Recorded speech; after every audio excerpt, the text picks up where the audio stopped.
That's a cracking new introduction, but I just can't stop singing. If I'm blue, if I was green, I would die. But anyway, we are supposed to be joined hopefully in a minute by Kieran. I think he's had a few technical issues or his watch is stopped. So for the moment, you've got myself and Lewis. Lewis, you haven't been on with a pod for you for a while. How are you doing? I'm good, mate. I thought I was in the dancing there. I wasn't expecting that intro. That was quite a surprise. But no, mate, I'm good. I'm glad to be back. I knew you had a new intro. He popped in 5 minutes before you came on. So a new intro, but he didn't tell me what it was. So yeah, that was quite good. Quite enjoyed that. Quite enjoyed it. So as I say, Kieran will hopefully be joining us soon.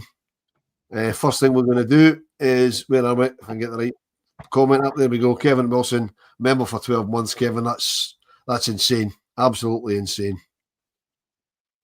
And Ross is commenting on that intro was crap compared to Infinity. That's take your word for it. See all this modern stuff. I'm gone already. I mean, I'm already looking forward to an hour's podcast with the young team who go on about sixes and eights and inverted goalkeepers and whatever else it is.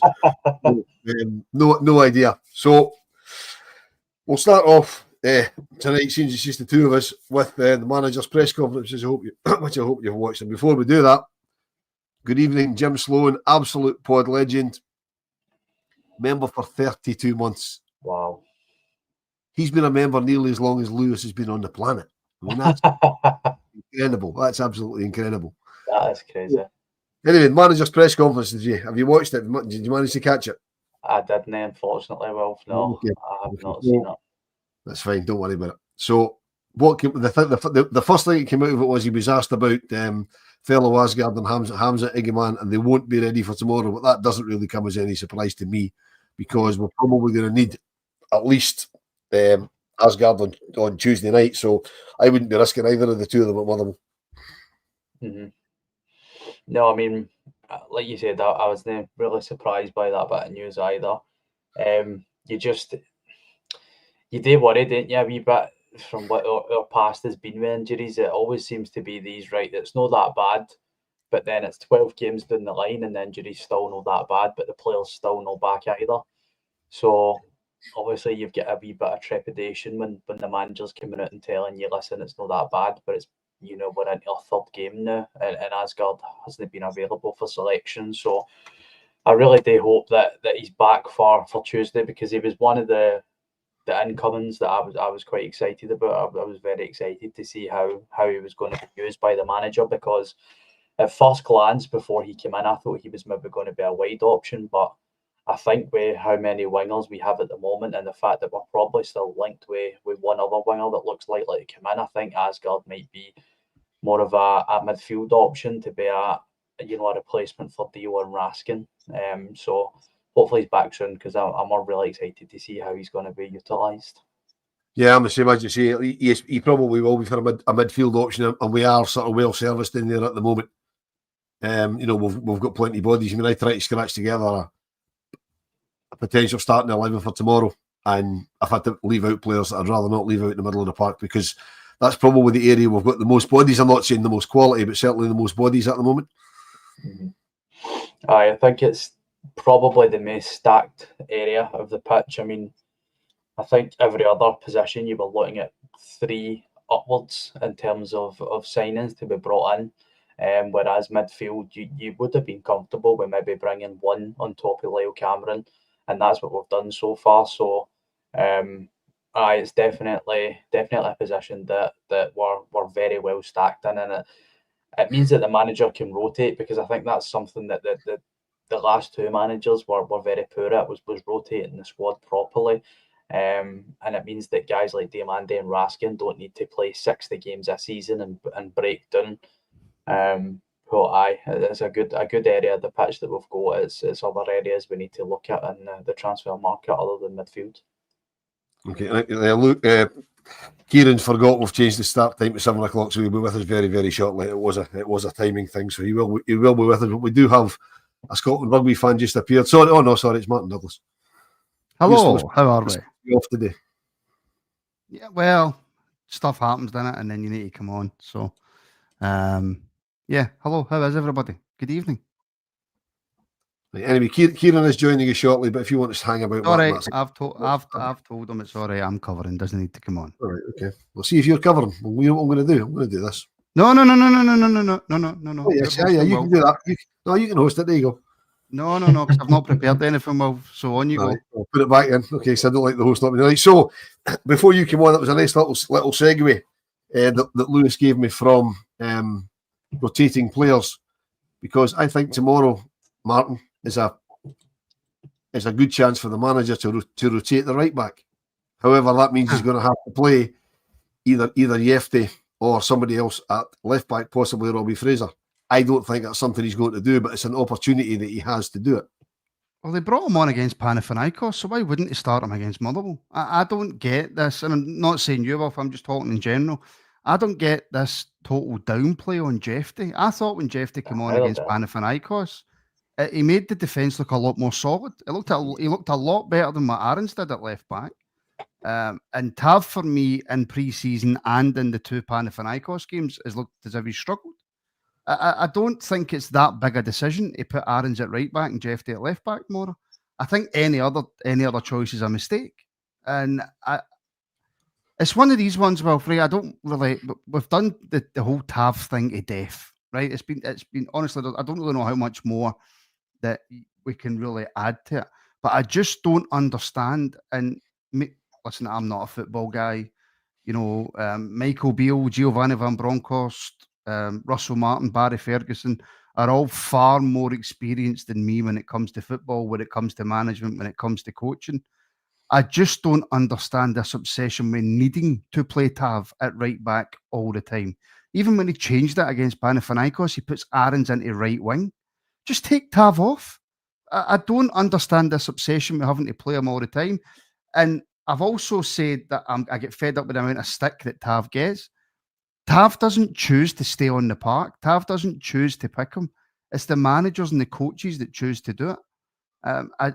If we see anything else bar Jefte at left back and Aarons at right back tomorrow, it's genuinely going to make me start to have serious questions.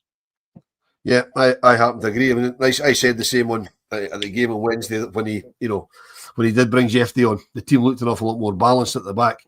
You know, and I mean, I hadn't even noticed that he kind of left half where he was. I wasn't quite sure what he was. I thought he was maybe going 3 across the back and then the two wide just to shore it up, because by that time we were, the tie was safe, and to me the Greeks had chucked it by then. You know what I mean? But I mean, it's a great chance, as we say, Lewis, for him to rotate him out. I mean, the discussion that in fact, the argument that a couple of guys had on Wednesday night again was the fact that Aarons is only getting played at the other side to accommodate Tav. I don't think it is to accommodate Tav. I think it's because he doesn't trust the left backs. I think it might be a mixture of both, to be honest. But I would err on what you just said there being the majority of the reason. I do think it's because he's come in and had a look at Jefte and decided that he doesn't fit the style of fullback that he tends to play with. But I think the two games have showed that none of the fullbacks actually fit that mould. None of them are capable of playing as an inverted role. People were saying that Aarons, because he was a right footer, he shouldn't be at left back. But if he's inverted, that shouldn't matter, because he's playing inside and he still looked uncomfortable. Like Max Aarons through his entire career has been a similar profile to Jefte. He's been a flying fullback. So you don't sign somebody like Max Aarons to bring him in and play as an inverted fullback. And if you want to get the best out of Jefte, then you don't ask him to play that either. Like, people, I agree with Martin. I don't really understand the hatred for Jefte. Like, there's two parts to a modern fullback's game. There's the offensive and the defensive game. See, if you're a team like Rangers and you dominate the ball like 90% of your domestic games, it shouldn't really matter how bad your fullback is defensively, because if you're on form, he won't be asked to defend that much anyway. That's why we had so much success with Barisic and Tav, because they weren't asked to defend as much as normal fullbacks. So the fact that they were elite at set pieces and dribbling past people and so on and so forth, then if Russell Martin ends up dominating 90% of the game, somebody like Jefte is going to be a good player. And if he isn't going to be a good player, surely he's good enough to play right now until we sign another left back. You can't have 4 right footers across the back. It just makes the team so unbalanced. So I will be surprised, and it will be the first question I've asked. I mean, well, if we had a wee chat before we come on about the fact that the fan base need to be patient, but there are certain things that are too obvious to ignore right now. One of them is we need a left back to make the defence balanced, and the other one, not to go off on another tangent, but John Souttar is a problem in this system, especially when you brought in a 22-year-old centre back on loan to partner him. We need to sort that left centre back role out as well. Yeah, and we've finally been joined by Kieran. Kieran, how are you? We're obviously discussing the defensive situation. I don't know if you caught what we said before while you were logging in, but obviously, it would appear that the manager's not particularly happy with what we've got at left back. I mean, to quote him, not verbatim, but more or less, from his press conference today about Jefte, he says he's got a lot of potential and he knows where he needs to improve. And when he's talking about Ridvan, he said there's 2 or 3 offers on the table for him. So clearly, Ridvan's got no future. The very fact that Max Aarons has got his shirt number tells you that he's got no future. And the manager said that, as you say, Jefte's got a lot of potential. So to me, that means he's not really going to play him unless he has to, despite the fact he brought him on in Greece. We were just saying there that surely tomorrow he takes Tav out the firing line and he goes with Jefte at left back and Aarons at right back. He has to, surely. Yeah, I mean, look, I caught the tail end of what Lewis was saying there. And yeah, I mean, our defensive line for bringing a couple of people in is still a big problem. I mean, Jefte, this is a Jefte that was touted for Chelsea, sniffing about him, and I even seen people say he was too good for Rangers. I've said from the start, and I don't hide my opinion on it, I don't rate Jefte. I don't think he'll make it at Rangers. I just think that there's so much of his game that, and I get that he's young, it's raw, however, there's just some aspects of common sense as well you see in some of the games. And I think Russell Martin has kind of got to that point where he's now seen it and thought, I'm not going to die on the same sword as other managers have playing players that aren't good enough, albeit you've still got Kieran Dowell on the lineup. But I do feel with Jefte that I feel maybe it is time to cut a loss with him, but sticking with Max Aarons is a real problem at left back. You can see it's like Jekyll and Hyde with Max Aarons. When he's on the left, it's so sheepish. It's not like he's maybe not sure where he's cutting in, etc. However, when he's on the right, it's just so natural to him. That's going to cause big problems if we stick with Max Aarons at left back. Jefte's not the answer, and Ridvan, basically Russell Martin telling us that we've told him he's not good enough, and to kind of look for the options that come in. It says as a whole that this defence line is still nowhere near a finished article. Yeah, no, you're right. I mean, it is a problem, and I, don't want to dwell on the point too much. We're certainly not here to bash James Tavernier, but I just can't see anything other than him starting with Aarons at left back and Tavernier at right back. But as Martin said when he briefly jumped on, Lewis, surely if you can't do it against Motherwell, then you have to make the signing a left back your absolute priority. And that's the one position we don't seem to link with anybody. Aye, I mean, I think we have just been linked with somebody as of today or yesterday, a young boy for Monaco, I believe. But I mean, there's talks of like a 7 million transfer value there, like that. That's just not at this point in our rebuild should be spending anywhere close to £7 million on a fullback. It's just not realistic. If that's a winger, if that's a striker, if that's an attacking midfielder, possibly even a push a centre back, but not a full back. You can't be spending that on a full back. So it is something that I'm hoping, like Asgard, where it comes out of nowhere and there's no links, and that the club have done well to hide it. And in the next couple of days we've got a left back coming in, because even if he doesn't rate Jefte, there still needs to be at least one full back. And if he doesn't think Jefte's got a future, then there needs to be 2 full backs, because like Kieran says, and I think everybody within the fan base, 2 games is enough of seeing Max Aarons at left back. It's just he's not capable enough on that side. It's all right for a game or two when you're not playing like back-to-back Panathinaikos, for example. But as the season goes on, that is just not something that can continue. And then you look at the other 2. I mean, we've still got Dujon Sterling. He's going to be at the club, so he's going to have to be utilised. And Tav at this age just simply can't play more than 30 games this year. It just cannot happen. So it is a massive area of worry at this moment in time. I don't agree with Kieran. I do actually think there is a future with Jefte. I do agree with his points on what Jefte's weaknesses are. There are a lot of weaknesses there to iron out. But at 21, his only experience in Europe was playing in the Cypriot League before coming here. Played over 50 games last year. I think if we've got a good coach and at Jefte, I think there's a player there, and we're not asking him to be first choice left back. We're asking him to be a deputy to a senior left back. So get somebody in that's going to be the left back, and then Jefte can come in and do what he was expected to do last season, and that is play understudy to somebody that is ready right now. And then maybe in a year or two, Jefte will be ready by then. On you go, Kim. Sorry, I tend to agree with Lewis there, but I think you've hit the nail on the head. He played far too many games for the experience that he had. He came in and was chucked well into the deep end.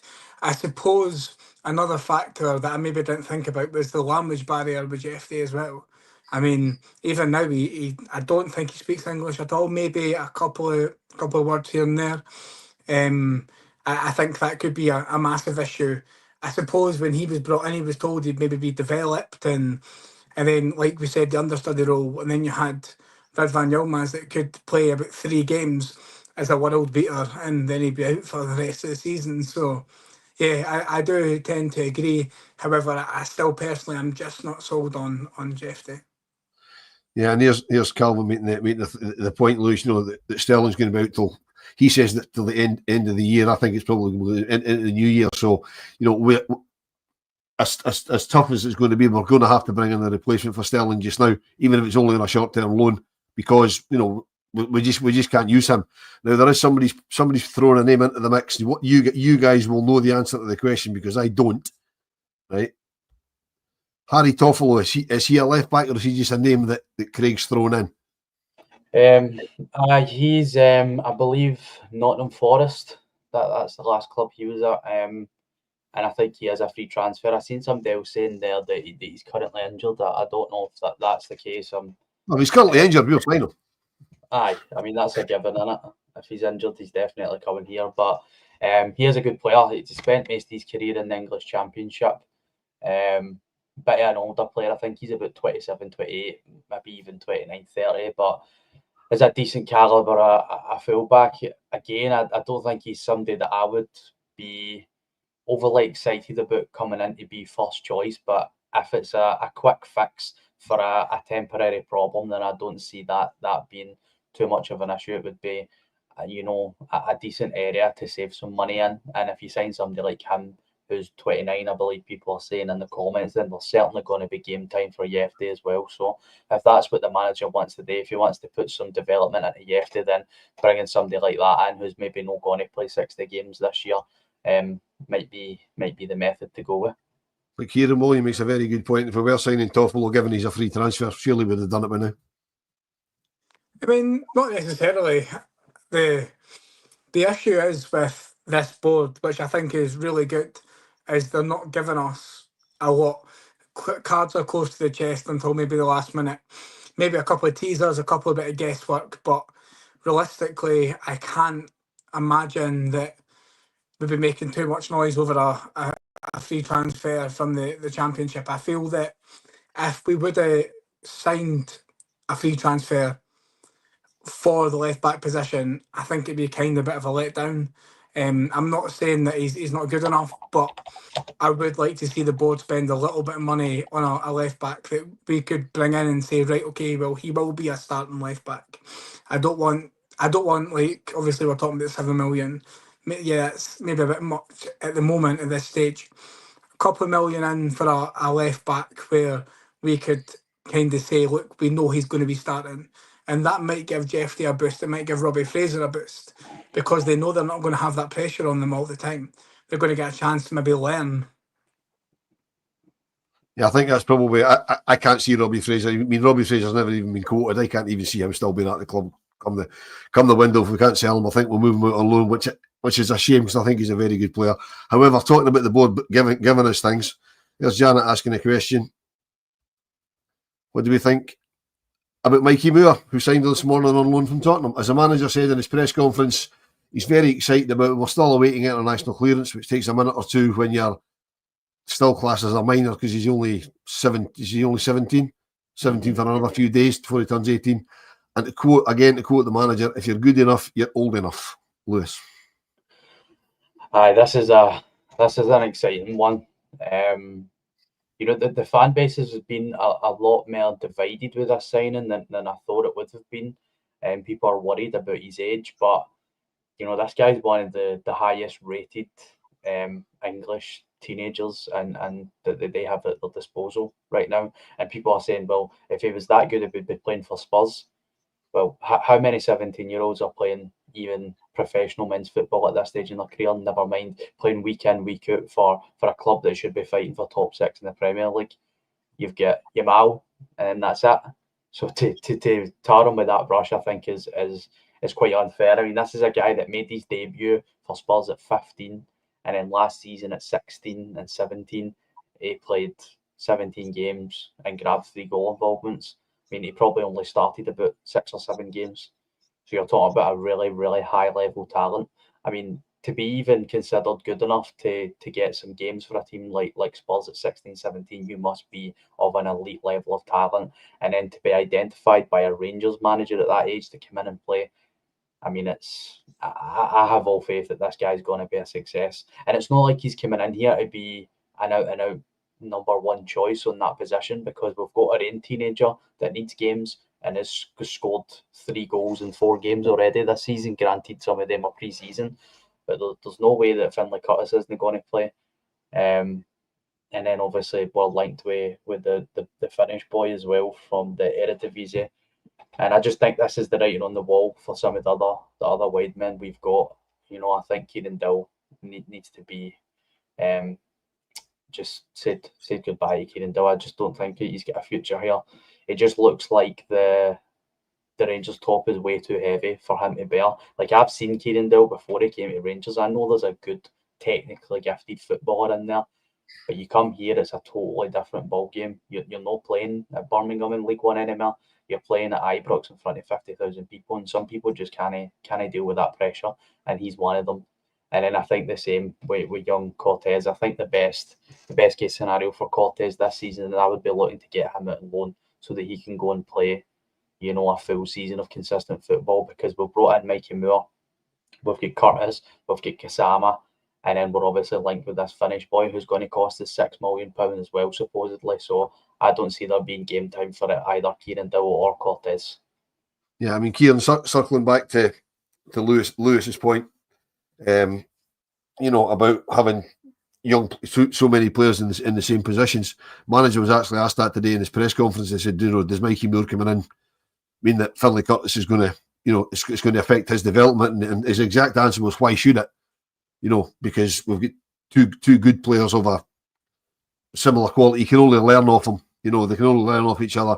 And he was very, very bullish that there's absolutely no way that Mikey Moore signing is going to impact the future of Finlay Curtis, which was really, really nice to hear. Yeah, I mean, I think personally that when we bring somebody in like Mikey Moore, who does have that calibre, who has been down in England, and he's, again, like Lewis touches on, he's so young. He's got the game at his feet. I feel that's probably going to help push Finlay Curtis, because he's going to see what's happening at that age and think, well, why should he be getting ahead of me? What he got that I don't? And I think they'll push each other. The thing with Curtis is I've seen a couple of, maybe not so much divides, but a couple of arguments that I've seen before on X, and they were saying that why are we bringing somebody in young when we could develop our own? I personally think it's because to stop the Ross McCausland effect. Ross McCausland was nowhere near ready to play the level of games that he did. He was nowhere near ready to play as many games as he did. He was thrown in at a sinking ship only because of injuries. I think it harmed McCausland's development more than it did him good playing that amount of games, because he was a fan favourite to start with, a young boy from our academy, played brilliant, couple of goals, then that started fading away. And it wasn't just, oh, he's a young guy, he could maybe do a little bit better. It then turned to when he was on the name sheet, oh, he's shite. That's not going to help a young guy's development. Having another youngster in, maybe taking the load off Finlay Curtis a little bit, because he's a football player, but he's a human being, do you know what I mean? Like, if he comes in at that young age and he doesn't have a great game, there's already fans saying that he's nowhere near good enough for the team. Maybe he's not, but he's only going to get better through development and getting those chances at some games. And I don't think Finlay Curtis will be a starter all season. I think he'll come off the bench. I think he'll offer something a little bit different. But I think that we really need to protect our young players if we're bringing them through and not doing what we've done to McCausland and Leon King, where now fans want them out the door. Yeah, before we carry on, I've got a couple of super chats. I'll be getting onto them before we finish from Kevin. So Kevin, I haven't forgotten about you. It's going to lead me onto something I want to stay on this for a minute. Lewis, Kieran's bang on about not trying to burn out Finlay Curtis. I mean, the Ross McCausland thing, he was nowhere near ready to come in, and it was the same as Leon King. I mean, Leon King got thrown into a situation, the season after we won the title when we had nobody else, and he had to play at centre back with a midfield player. And he probably played more games in 6 weeks than he expected to play over the season, and he's just never recovered from it. Ross McCausland's probably the same. We can't do that to Finlay Curtis. No, we can't. We certainly can't. I mean, the Leon King situation is a real sad one, because I don't think he was ever really given a fair crack. I mean, after what he was thrown to the Wolves in that Champions League campaign, you would think that Rangers would have given him a proper chance the following season and bed him in properly, and that's just not what's happened. He's been completely forgotten about, and as you say, he's now going to be having absolutely zero future with Rangers. With Ross McCausland, I think it is slightly different, because Ross was, I believe, 21 when he broke into the team. Finlay Curtis is 18 and Mikey Moore is 17, so they're already like a lot more of a higher baseline talent than somebody like Ross McCausland, because it took him 3 years after the age they are currently at to break into Rangers. So they're obviously a bit more talented than what Ross was. And I think the big thing as well, Finlay Curtis is a bit of a specimen physically for somebody his age. I think he's just under or just over 6 foot. He wasn't being pushed off the ball easily. I mean, you've seen his running power in the first leg against Panathinaikos. It was how he got his goal and how he ended up getting that boy sent off as well. So a massive future for Finlay Curtis. Just let's not make it a case of Curtis plays 10 games and Mikey Moore plays 50 games because we brought him in on loan. They both could play 35 each, and it would be a brilliant season for both of their development. Boys that age shouldn't be playing 65 games a season anyway. So just, treat both of them the exact same. And I think it's a really, really exciting season with they two, because I think it will be they two battling out for that left wing position, because I think Gassama is capable of playing on both sides. And if he's capable on the right wing, I think he could probably be the first choice over there. Yeah, let's be honest, Kieran, I mean, no football player should be playing that amount of games, 50, 60 games a season. Not in the current game when it's so fast, it's so physical, and everybody's got big squads. So I mean, Lewis is 100% right. But on a point you made there, Lewis, and I know you did this one, not realising you've done it because you haven't heard the manager's press conference, but you're saying that they could be on the one side and Gassama will make the other side his own. But the manager was asked, are you excited about having Moore on one side and Gassama on the other? And his reply was, they'll maybe play on the same side. Now, Kieran, I think that was just his media training to not giving anything away, because I can't see how that would work. But it's quite exciting that we've got all these good young wide players. But is he going to play them wide? Because he seems to be inverting everything else. So is he actually going to play with wingers, or are they going to play in field a little bit? I mean, I think that the press conference was a little bit tongue-in-cheek as well, because they were trying to get a rise. They wanted an answer, and he wasn't going to give them it. Everyone in the dug seen what Gassama's capable of.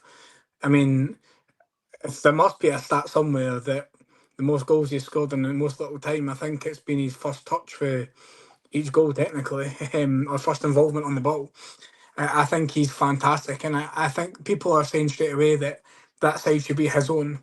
He's still a young guy as well. He's not fully fit. Don't expect him to be a world beater instantly. I think that he's going to be a very, very, very good player for us. I think it's a silly bit of business what we've done. I think we really, really want to watch. I think they'll rotate the wingers, because if you've got somebody like, is Gassama going to be as good starting the game against defenders that are probably just going to want to bring him down? I mean, realistically, if you look at what's happened against Panathinaikos, you could see when he came on, their centre backs in defence were thinking, oh no, because the boy's just pure pace, but he's also got the ability that Rabbi Matondo lacks. Rabbi Matondo, no doubt about it, when he first came into the scene, players would see him running at them and go, oh, back off, back off.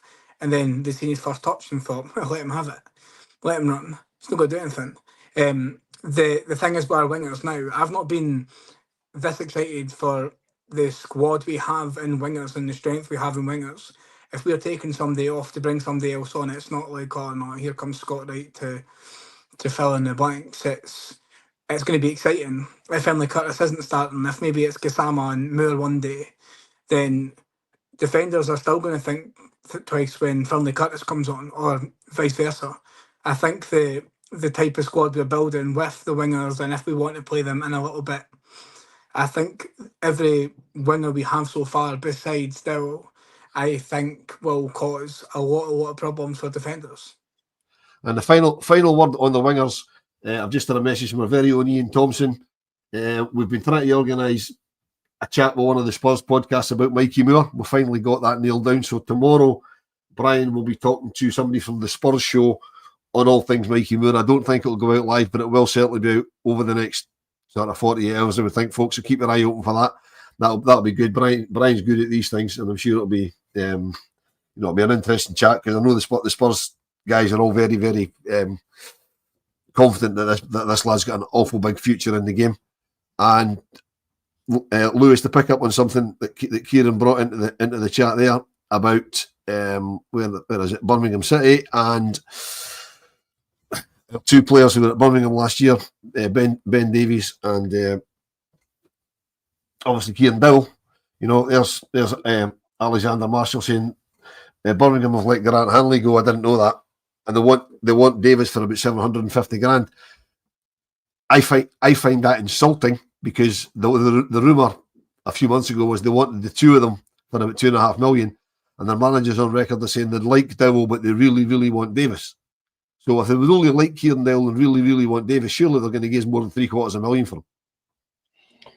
I think it is a bit of a slap in the face for a guy that we spent £3.5 million on when he first came in. I think it was 3 seasons ago, but unfortunately we've got nobody else to blame but ourselves, because it's the guy wasn't what we all thought he was meant to be. So the talent idea on him to come in the first place wasn't correct, and then he comes in and it doesn't work, and then we ship him out on loan because we don't have a place for him.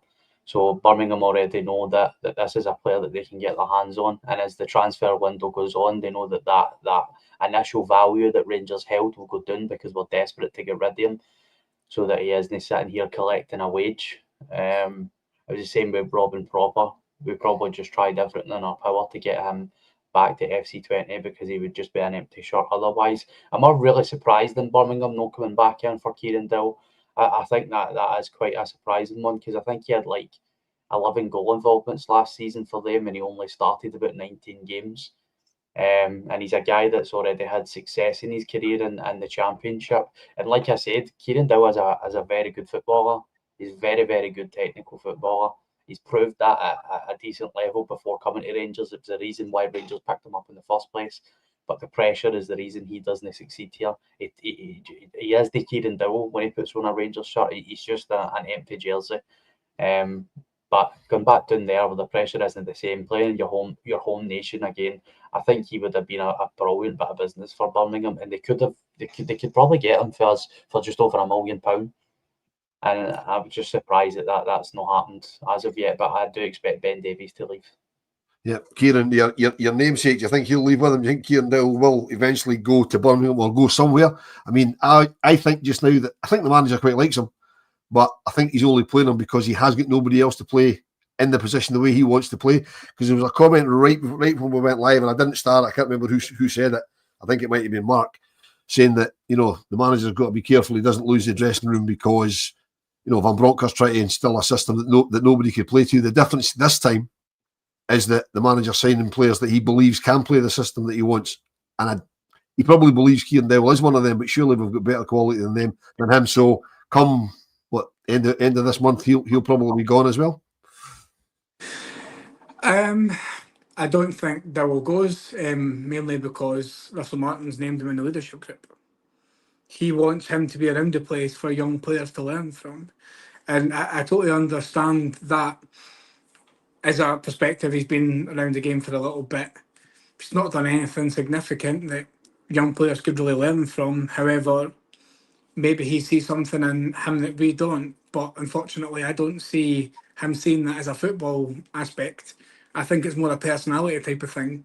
But because he's maybe said to him that you'll be sticking around for the younger ones, maybe feels obliged to give him a bit of game time. I don't personally think that Dowell will feature as much as he has in the last couple of games. I mean, he's a player where when he first came back from Birmingham, me and Lewis both said in the group chat, he's a player we'd maybe want to see, get a little bit of time, see if he can shift that mentality. Maybe it was Clement's system, maybe it was something to do with the manager, or because a lot of players have came out and said.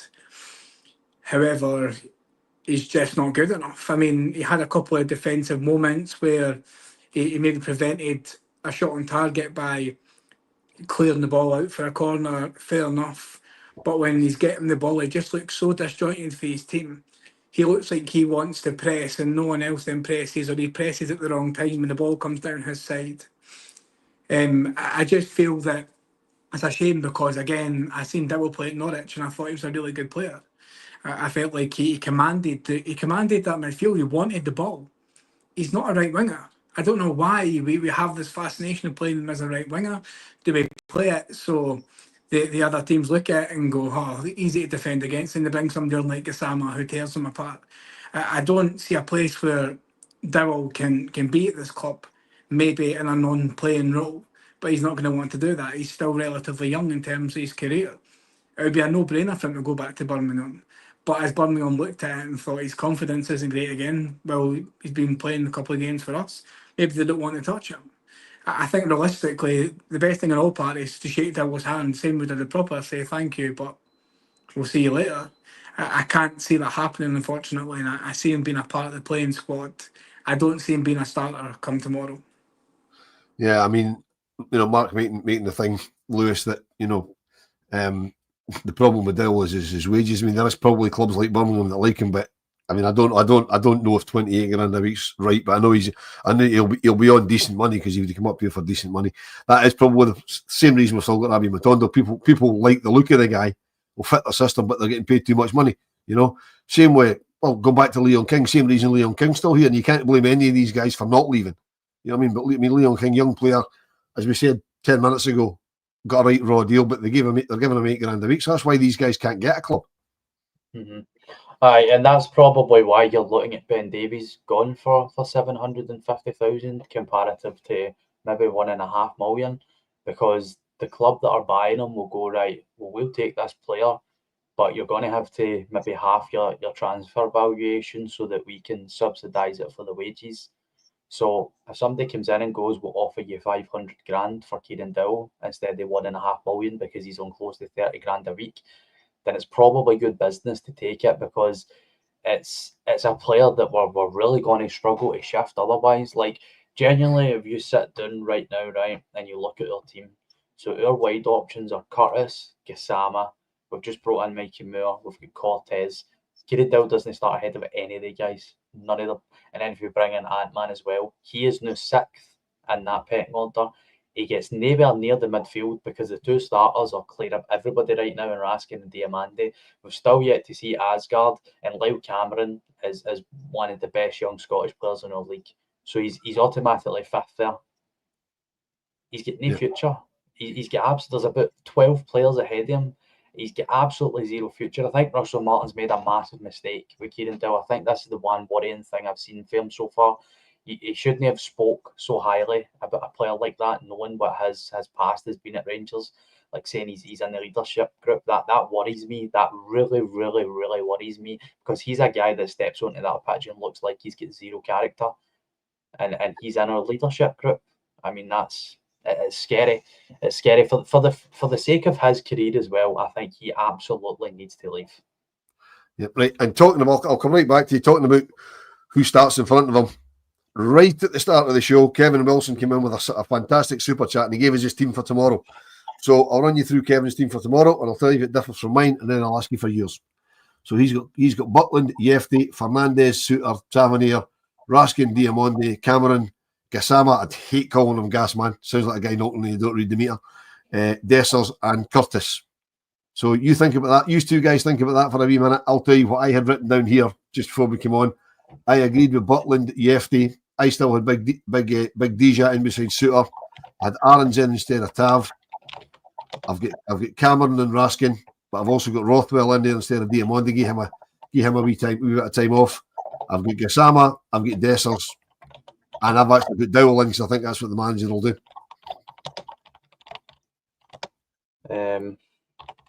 I think I wouldn't agree with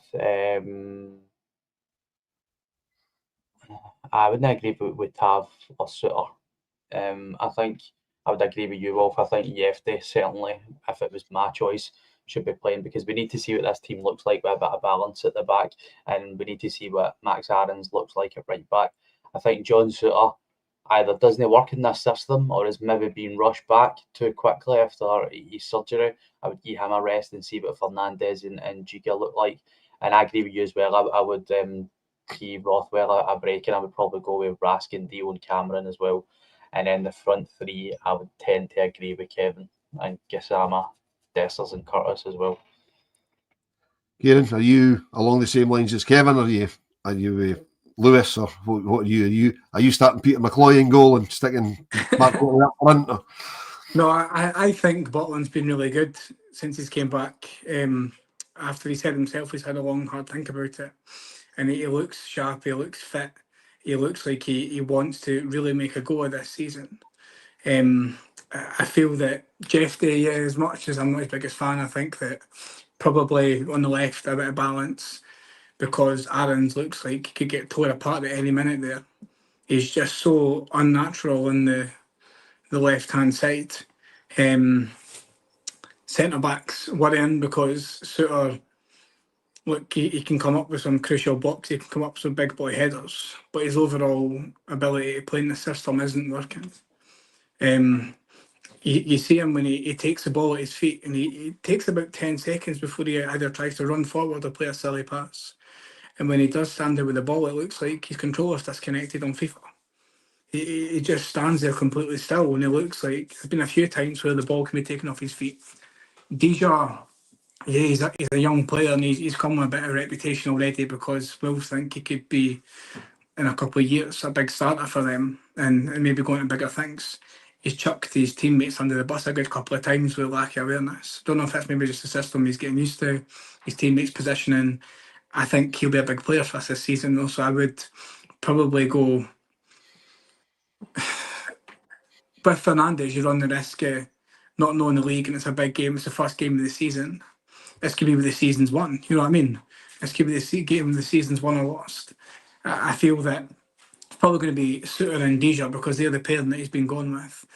Jefte, I would love to see Aaron start, but I think it will be Tav. I think that Tav will probably start and Aarons will maybe come off the bench. Rothwell, I thought, was brilliant against Panathinaikos the first leg. In the second leg, I just thought that he was a little bit off it. Maybe it could have been the heat. I just think that he wasn't quite the player that he was in the first leg. So, yeah, I would maybe give him a little bit of a break. Play Raskin, Diamande and Cameron. He knows the league. Let him get a chance with a team that's got almost constant possession in the league. See what he can conjure up. I would start Gassama 100%. I would start Curtis. Give Moore a little bit, maybe a little bit of game time towards the end, and I would probably, as much as I want to start Danilo, I feel that he's got a lot to prove this season. I think we'd probably go ahead with Dessers. Well, Moore will be nowhere near it. We're still not of international clearance, so I don't think he'll even be in the squad for tomorrow because. Good point. I forgot about that. I think international clearance takes a minute. It takes a little bit longer because he's still he's still classed as a minor, which is fucking bizarre when he's played first team football for Spurs. I think that's bizarre. Yeah. But there's Alexander Marshall back in again. Lewis, with a comment. What do we do with Suter? He's not signed a new deal yet. I believe he has been offered a new deal, but I don't know what it is, obviously. So, I mean, I'm over the thinking for what we got him for nothing. He's been a decent servant. I don't think he's on a fortune.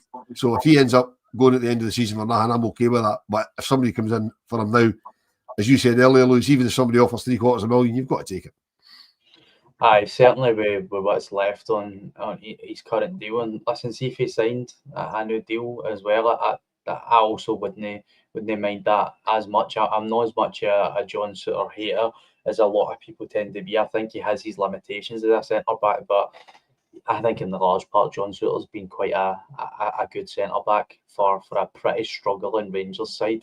I mean, he's been in some of the most dysfunctional defences that I've ever seen at Rangers, and he's tended to be either one or two best centre-backs that we've had in that time period. So I don't think I would be that concerned if he stayed. I would be concerned if it was as a starter. I don't think he should be a starter at Rangers. And right now, I think he has a big problem because he's just not good enough to play on that left centre-back role. We've seen it when he first came in. I think he played a lot alongside Connor Goldson, and he was a left-sided centre-back, and he really, really struggled as well. I just don't think that's something that we can continue with going forward. I actually think the centre-back position is one of the biggest worries I have at this moment in time because, you know, Fernandes obviously hasn't played a lot yet, but from what I've seen of him, I think he's quite a naive young centre-back that would struggle being a first choice this year. So you definitely need somebody to come in here and start alongside Giga. I think Giga's looking very good. He had a few shaky moments in the first leg against Panathinaikos, but I thought he was the most assured defender in the second leg. So definitely, if John Suter stays, I won't mind. If he goes, I won't mind. But he can't be a starter going forward in this system. And another super chat for Kevin, thanking us for the discussion on the team against Motherwell. Kevin, you're very, very welcome. I had actually written the team down earlier on, which is unusual for me, but I kind of knew we'd be going down that road tonight. And Kieran, here's one that while we're on the subject of the team, I want to touch on Europe just in a wee minute because I saw something today that frightened the life out of me for next season. And I know it's only the start of this season, but I still want to touch on it. But it struck me on Wednesday night when I was lucky enough to be in Athens. In the last couple of minutes, Dessers had a chance that he hit the keeper with. Right, and my first reaction was Danilo scores that. But my second reaction was Danilo's not in that position to miss that or to score it. So it struck me, see if we can get a player with Dessers' work rate and Danilo's finishing. I think we'd be onto something. But I think, does that player exist? Yes, and his name's Hamza Egeman. I honestly, 100%, and that's for you, Ian, who loves the badge, who loves the club. Seriously, I think that Hamza Egeman is the answer there. I seriously do. And if it's true that he's going, fair enough, and we hope we get a good bit of money for him, but I think Egeman is such a good player. Even the pass to open up the game to get Gassima's goal, I think that it's just terrific. Bit of play, the work rate was brilliant. And you could see as soon as he made that pass, he didn't stand there. He got on his bike and legged it down there. I think that, and I said straight away when Dessers missed that chance, Dessers is back because realistically, imagine that game had 1-0 Panathinaikos, but that was the aggregate score. We needed that goal to take it into extra time. And Dessers misses it and we lose out on Champions League football. It's not a laughing joke then with about Dessers. Oh, it's just Dessers, same old Dessers, a team that's bailed them out this time. We can't have that this season. If Danilo's not fully firing, he's firing in pre-season, but he's not in the right position. Not in the right position in the game against Panathinaikos. Yeah, he has a couple of chances, a couple of half chances, and Gassama cleans it up. I feel that we need to to move Dessers on. And I still say this. We need to move Dessers on. We need to move Dessers on, and Danilo needs to be told if he doesn't start pulling his weight in games and stay fit, then he's going to be joining Dessers. I just can't see a world that Dessers starts every game for us and is our magic man again. He misses far too many chances. Look, what striker doesn't? We've said this on a million pods. What striker doesn't miss? If that game lies in the balance and that has to be taken by Dessers, no one's sitting here laughing going, oh, typical Dessers. Yeah, before I get to that point, Lewis, from Charles, about the fact that he drifts about quite a lot.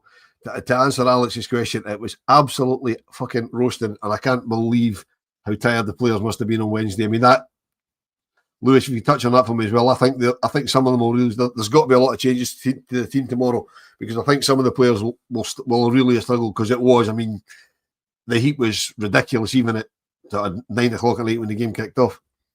No, I mean the conditions looked crazy.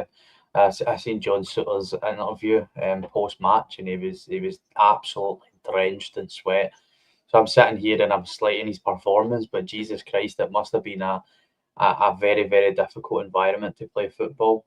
But just touching back on the Iggyman comment there, when I first done the first initial tactical video on Russell Martin coming into the club, it was the main point I said about the striker is the striker isn't really going to be a proper striker.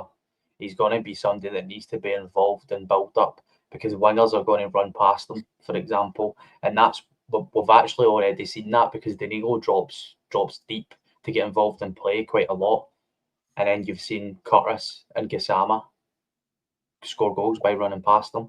So that is something that he's trying to implement, and Hamza Iggyman is the quintessential person for that position, because he's not quite a 9 and he's not quite a number 10. He's like a 9.5.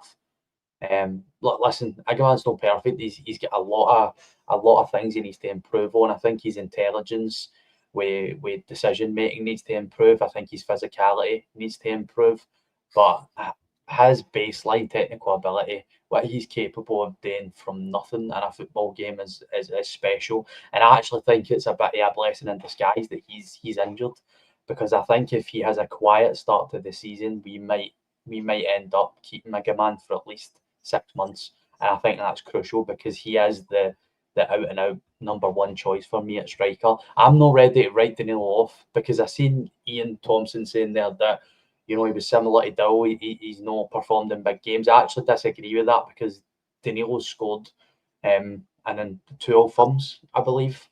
He's also scored in big games in Europe. Danilo has had performances. His first 2 seasons have just been so stop and start. I mean, that's his first real pre-season in a Rangers shirt.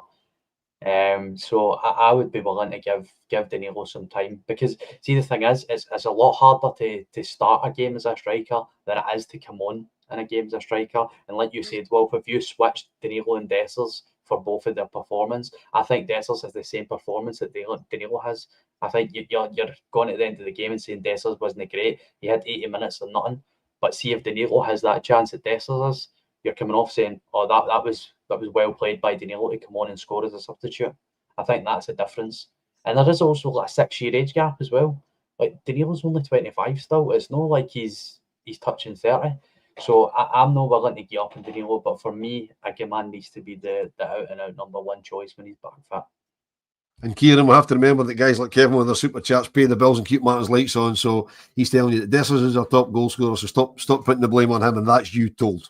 Kevin, thanks for the super chat. Absolutely fantastic. I'm not putting the full blame on Dessers, but again, as Kevin's saying the same thing, if that game lies in the balance, we've not been taken over.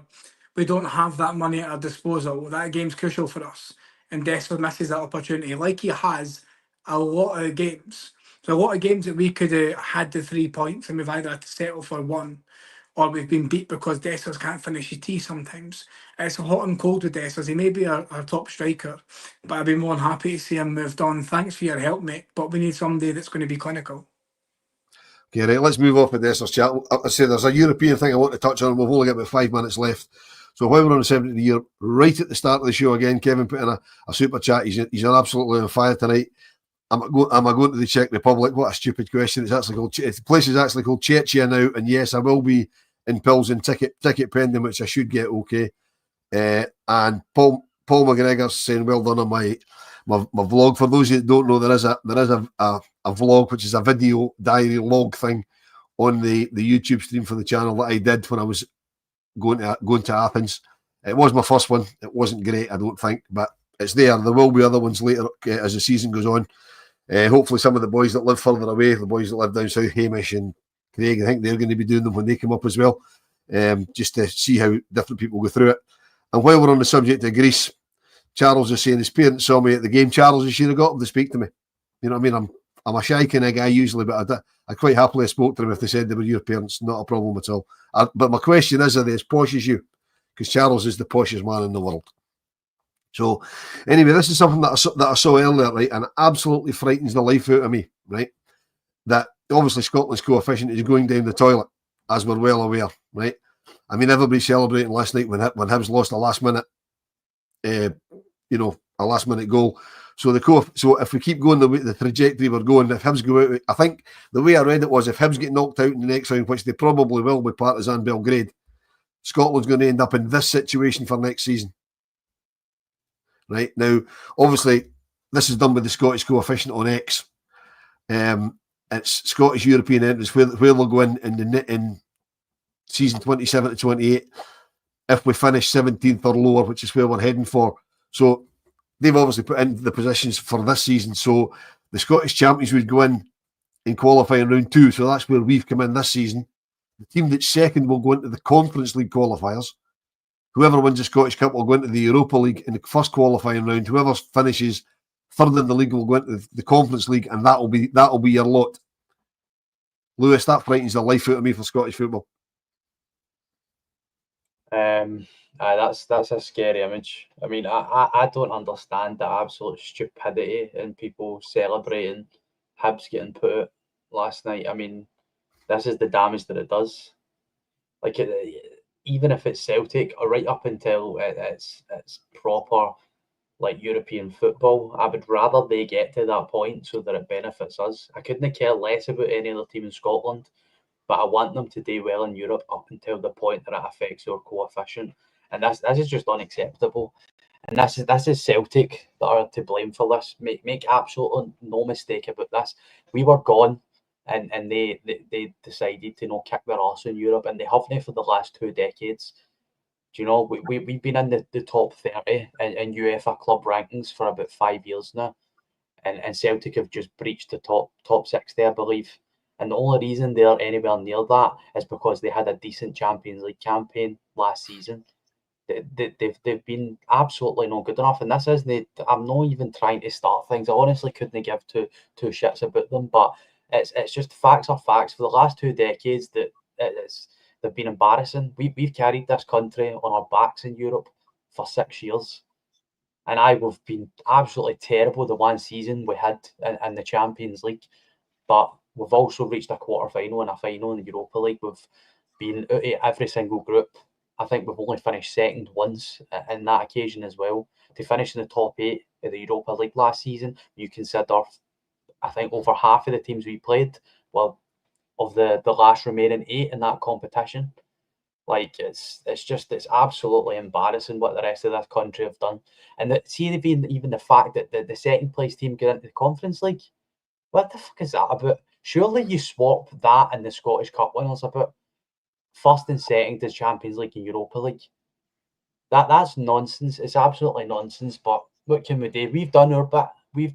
Nobody else has. So that's just the simple fact. At the end of the day, it's a shame. But this is what the rest of the footballing nation has left us in this horrendous situation.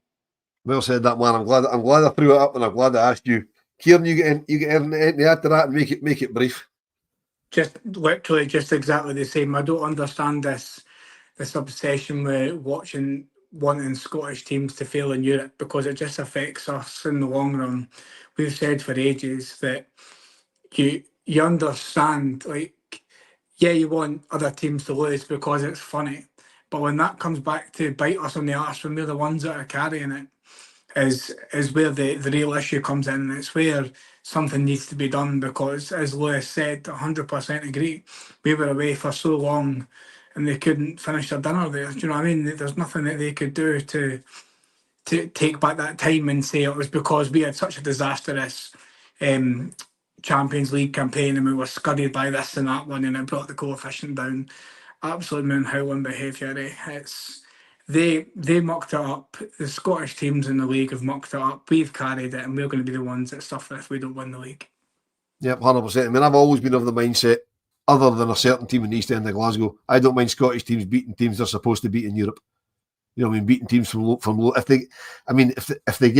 If Hibs and Hearts and Dundee United and Aberdeen or whatever, if they're in Europe and they get past a team that they really shouldn't, then fair play to them. But you know what I mean? You're right. It's affecting us, and it is down to them.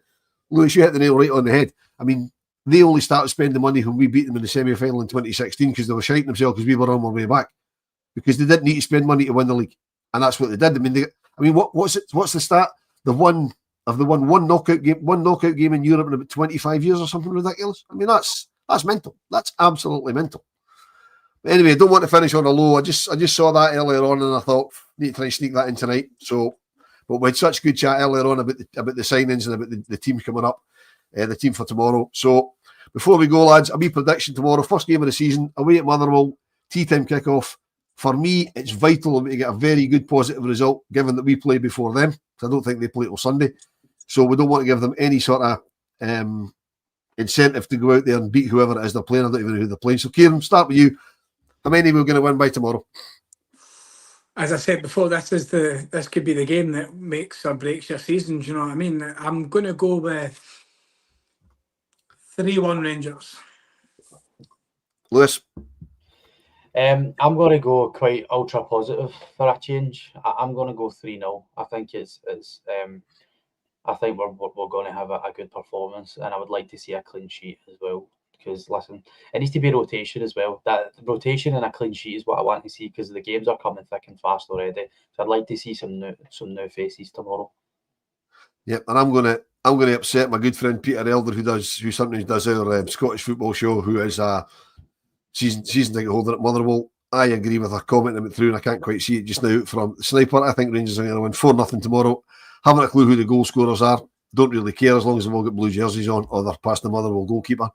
So obviously tomorrow we'll have all the usual pre-match, post-match. There'll be a watch along with Big Wurzel. He loves doing them. Sunday supplements back on Sunday. I only know that because I'm on it. There is that European vlog in the on the YouTube page. If anybody hasn't seen it, wants to have a wee laugh at me trying to record stuff while I'm walking about. That's interesting to say the least. But really enjoy that tonight, guys. So Lewis, thank you very much for your time. Kieran, thank you very much for eventually giving us your time. And everybody in the comments, the chat's been brilliant. As usual, I find it difficult to read and talk at the same time, so I'll probably miss loads of stuff. I don't think I missed any super chats. If I did, let us know and we'll put them out next time we're live. Don't forget all the stuff that's coming up tomorrow, and we'll see you all later.